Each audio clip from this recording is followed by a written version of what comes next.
Hello my friends, let's continue to working with our machine learning model.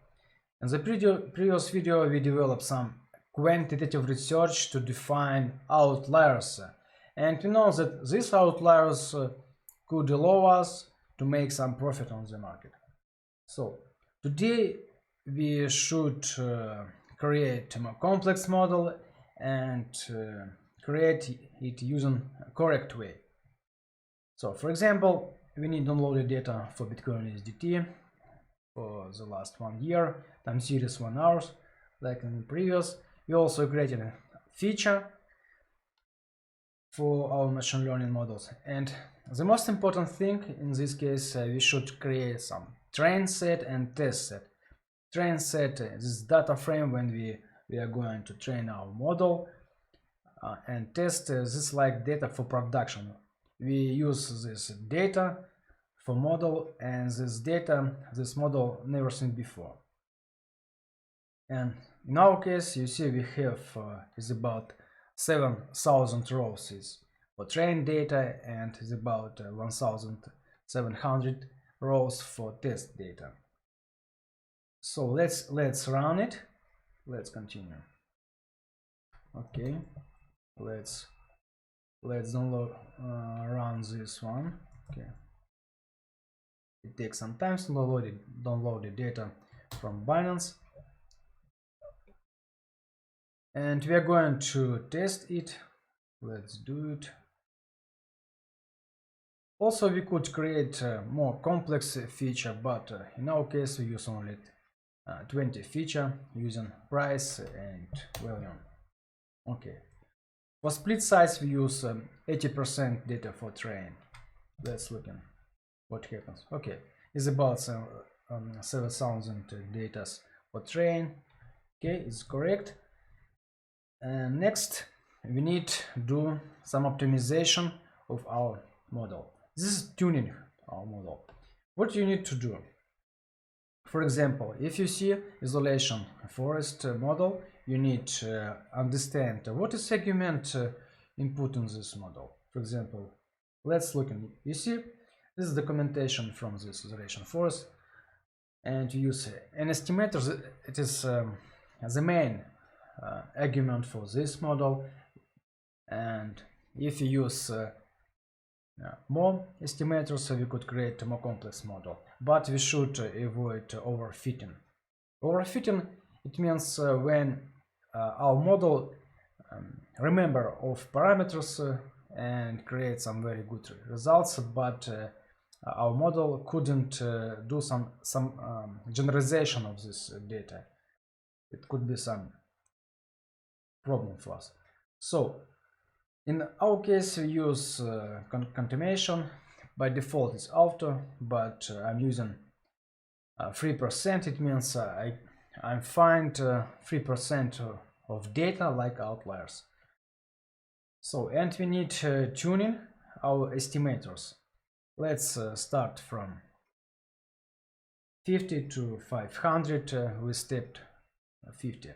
We create this model, and we feed this data using our train data, and next we need predict these outliers for test data and train data, and we input this prediction into our data frame to create some backtesting using vector BT. In this case we should create this object like pf train, and we do this backtesting. We create input and output of signal, and the same for our test data. Next we need to create object of the statistical of backtesting. It would be some pandas data frame, and we need to use this data to input this information into our list. I'm creating the list like results. It would be empty list, and we input a dictionary with useful information for us into this list. And it means we do some tuning and find the best parameters for this model. I suggest if you used more estimators, and our model would be more smarter and create more returns of profit for us. But we should remember that if you use too many estimators, it could be overfitting for our model, and it's not good for trading. Okay, next let's filter our data. Let's look on our results. I show you. For example, let's check type results. You see this is a list, and let's print these results. Let's look at this information. Okay, and you see, for example, we have estimators 50, 100 with step 50, and we have some information. For example, here these returns. For example, if you use 300 estimators, we create 30 returns of profits. Very nice.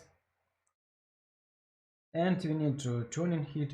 Also, I write some data about profit factor. Sometimes we get very nice coefficient for profit factor. Okay, but maybe it's complex to understand using this approach, and you need to use some coding to find the best parameters. For example, let's define the variable name, and means what is the coefficient we should filter of this backtesting, and using max, and we looking in this like comprehensive list on these results and find the max results. Let's look. For example, we print that max results for test returns. It was this value. Okay, next we need to find this value in our list and call like this variable like best parameters, and we use filter in Python. It's very nice method to filter our data, but we need to convert this data into list to use this information. Okay, so we do some filter and we find best parameters. Best parameters, it would be list, and we find only one element, and in this case we should use 0. It means we take only the first parameters from this list. And when we do it, we find the best parameters for our test data, and you see it looks very nice for us. This is test data. It means if we use the strategy for production, and our results very nice.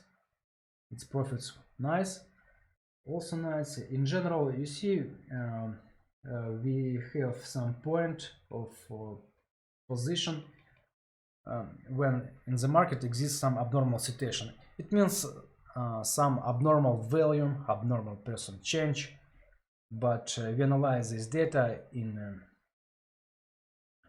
time series, because when you see we used 10 bars for analysis, 10 last bars for price and 10 last bars for volume.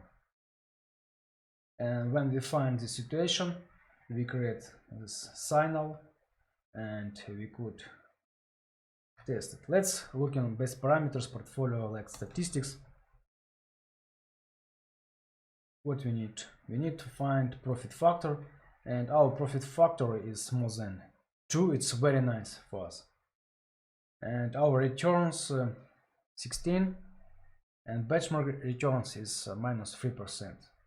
It means we find some abnormal situation in the market what we could use to make our profit. In general, to make our model more smarter, we could also optimize these parameters. You could do it in your case.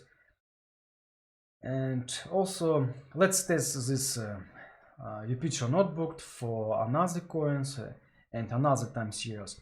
If you find some very nice results, please do comment under this video and let's discuss it. Maybe if we do it together, and you could find the best ideas on the market on the current moment.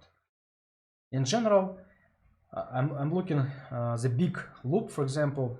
I'm looking these estimators, and also I create additional loop for cryptocurrency. For example, I input 10 cryptocurrency and I do loop in this cryptocurrency. Also, I do loop for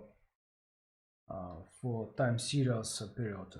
In my case, I like to use 5 minutes, 1 hour, 6 hours data, and I'm looking the best parameters, and in general I'm creating some script for Python would run on the server, and if the script finds some very nice information for me, I got these results into Telegram like this. So guys, if you like this video, please subscribe on my YouTube channel, and see you next time.